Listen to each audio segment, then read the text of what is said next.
Assalamualaikum teman-teman. Ketemu lagi dengan saya Kurnada Jayan Agriku di channel kita, channel energi, frekuensi, dan vibrasi, di mana kita ngobrolin tentang keseharian kita ditinjau dari sudut pandang energi, frekuensi, dan vibrasi. Teman-teman, kita melanjutkan obrolan kita tentang aktivasi 8 tombol rezeki ya. Kemarin kita sudah bahas 4 diantaranya, dan sekarang kita akan bahas tombol yang kelima. Oke, sebelum masuk ke tombol berikutnya, izinkan saya mereview kembali ke-4 tombol sebelumnya. Jadi hemat saya, ke-4 tombol yang sudah kita obrolkan adalah tombol rezeki yang idealnya dijalankan setiap individu. Dan ada belief yang harus ditanamkan pada bawah sadar masing-masing agar struktur tangga rezeki ini bisa teraktivasi. Dan berikut adalah belief yang bisa kita tanamkan di dalam bawah sadar kita dari ke-4 tombol yang sudah kita bahas sebelumnya. Oke, kita mulai ya. Yang pertama adalah tombol rezeki semua makhluk. Dan belief yang harus ditanam dalam diri kita adalah selama kita masih hidup, maka rezeki kita tidak akan putus. Yang kedua, tombol rezeki karena usaha. Belief yang kita tanamkan dalam diri kita adalah berusaha atau bekerja adalah ladang ibadah. Kalau kita berusaha berarti kita telah mengambil bagian agar dijadikan saluran rezeki bagi diri dan makhluk lain oleh Tuhan. Nah, rezeki tidak bakal tertukar, Tuhan yang menentukan sesuai kepantasan diri masing-masing. Tombol rezeki yang ketiga adalah tombol rezeki syukur, dan belief yang harus kita tanam dalam diri kita adalah menerima hasil usaha sendiri dan menerima atas hasil yang diterima oleh orang lain. Menerima atau ridho adalah state awal sebelum kita masuk pada state terima kasih atau rasa syukur. Dengan ridho dan syukur kita terhindar dari rasa iri, rasa dengki, takut kurang, dan marah karena tidak terima atas hasil yang didapat. State ini akan menyelamatkan kita dari dominasi force dan mengangkat kita pada dominasi power ya, dalam tabel ya, Force and Power David Hawkins. Dan tombol yang keempat yang kita bahas terakhir kemarin adalah tombol rezeki tak terduga. Belief yang harus kita tanam dalam diri kita adalah kita tidak boleh melekat pada hasil, berserah total pada Tuhan. Sehingga pada level ini jargon usaha tidak pernah mengkhianati hasil itu tidak menjadi tidak pas lagi ya, tidak menjadi pas lagi menurut hemat saya, karena di dataran ini kita tidak lagi bermain di ranah sebab akibat, kita sudah bermain di ranah iman. Dan tombol 1 sampai dengan 4 yang sudah kita bahas sebelumnya itu tombol yang simultan bertingkat, artinya pelajaran mental yang harus diterapkan semakin ke atas semakin berat. Namun dari sisi kerezekian hasilnya akan semakin signifikan. Karena semakin ke atas ego diri semakin dikikis dan ego Tuhan yang bekerja. Jadi semakin ke atas, semakin ke rezeki 1, 2, 3, 4 itu ego diri kita semakin terkikis. Kalau kita sudah bisa sampai ke level 4 setidaknya. Dan ego Tuhan yang mulai bekerja pada diri kita, dan itu akan mempermudah rezeki kita. Oke teman-teman, kita akan lanjutkan ke tombol berikutnya. Oke ya. Apa sih yang tombol kelima? Tombol kelima adalah rezeki karena istighfar. Istighfar adalah tindakan yang meminta maaf atau memohon keampunan kepada Allah yang dilakukan oleh umat Islam. Dalam konteks rezeki, istighfar adalah salah satu tombol untuk mengaktifasi rezeki. Sebagaimana diinformasikan pada surah Nuh ayat 10-12 yang artinya seperti ini. Maka aku katakan kepada mereka, mohonlah ampun atau beristighfar kepada Rabb-mu. Sesungguhnya Dia adalah Maha Pengampun.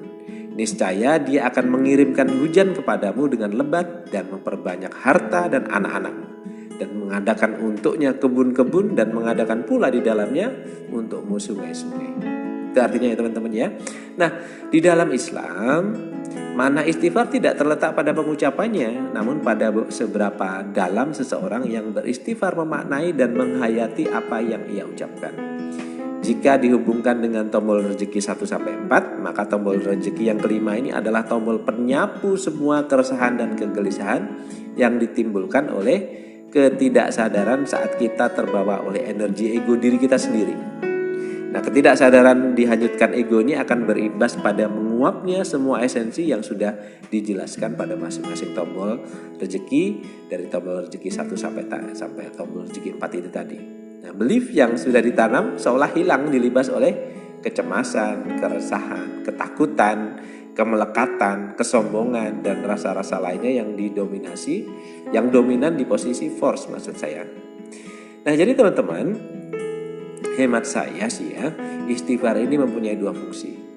Fungsi yang pertama adalah fungsi pengakuan bahwa kita ini lemah. Kita mudah tergelincir pada ego yang memicu rasa-rasa yang tidak memberdayakan itu tadi. Dan untuk itu kita memohon pengampunan dan perlindungannya. Kita memang tidak kuat kuasa dan totally kita bergantung sepenuhnya kepadanya. Nah fungsi yang kedua adalah untuk menyambungkan ego kita pada ego Tuhan.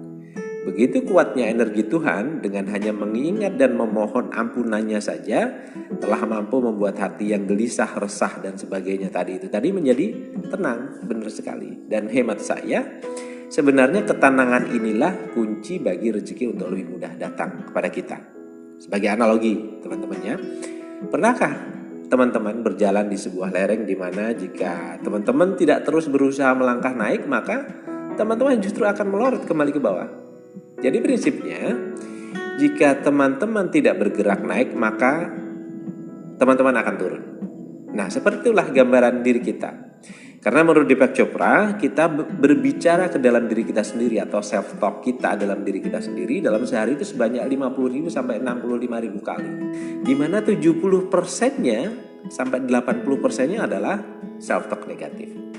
Saya sendiri belum menemukan tulisan tentang apa sebabnya otak kita lebih banyak membisikkan hal-hal negatif dari sisi ilmiah. Namun yang jelas sudah banyak contoh kejadian buruk gara-gara bisikan negatif ini. Kasus korupsi, penipuan, pencurian, perampokan, keserakahan, dan bentuk-bentuk kejahatan lainnya adalah bukti nyata dari adanya bisikan ini. Namun dari sisi agama, Tuhan sudah mengingatkan bahwa iblis dan anak buahnya termasuk setan dan jin di dalamnya akan terus berusaha menyerumuskan kita dalam perilaku-perilaku yang dilarang oleh Tuhan. Melalui apa? Ya melalui self-talk itu tadi. Ya, karena self-talk itu bekerjanya itu kan iblis masuk ke dalam aliran darah kita ya. Jadi dia gampang sekali membisikkan hal-hal itu. Nah, untungnya Tuhan sudah memberi kita petunjuk. Kalau mau tenang, ingatlah aku, kan begitu kan Tuhan ya. Hanya dengan mengingat Tuhan, hati menjadi tenang. Betul sekali. Artinya simple. Untuk melawan self-talk negatif tadi, salah satunya adalah dengan memperbanyak istighfar. Benar sekali. Nah istighfar dalam hal ini bukan hanya diakses saat merasa bersalah saja, namun dijadikan zikir, dijadikan amalan. Karena self-talk yang 70% negatif itu tadi seringkali di luar kesadaran kita. Gitu ya teman-teman ya. Nah, Nabi Muhammad SAW bersabda, siapa yang menjaga istighfar maka Allah akan menjadikan jalan keluar baginya dari semua masalah dan Allah akan berikan rezeki dari jalan yang tidak disangka-sangka. Begitu informasi beliau.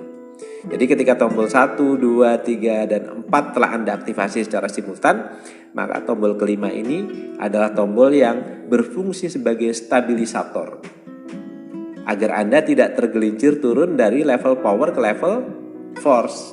Ya betul ya teman-teman ya. Jadi dalam hal ini istighfar akan menjaga kita stay power, stay cool. Kalau menurut Steve Jobs seperti itu ya. Ya, stay hungry, stay full, saya ganti jadi stay power, stay cool. Oke teman-teman, sampai di sini dulu obrolan kita tentang aktivasi 8 tombol rezeki.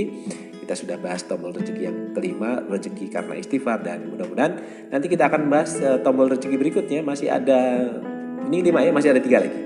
Oke, teman-teman sampai ketemu. Saya doakan hari Anda baik, hidup Anda baik, rezeki Anda baik, dan mudah-mudahan masa depan Anda akan jauh lebih baik. Terima kasih. Assalamualaikum warahmatullahi wabarakatuh.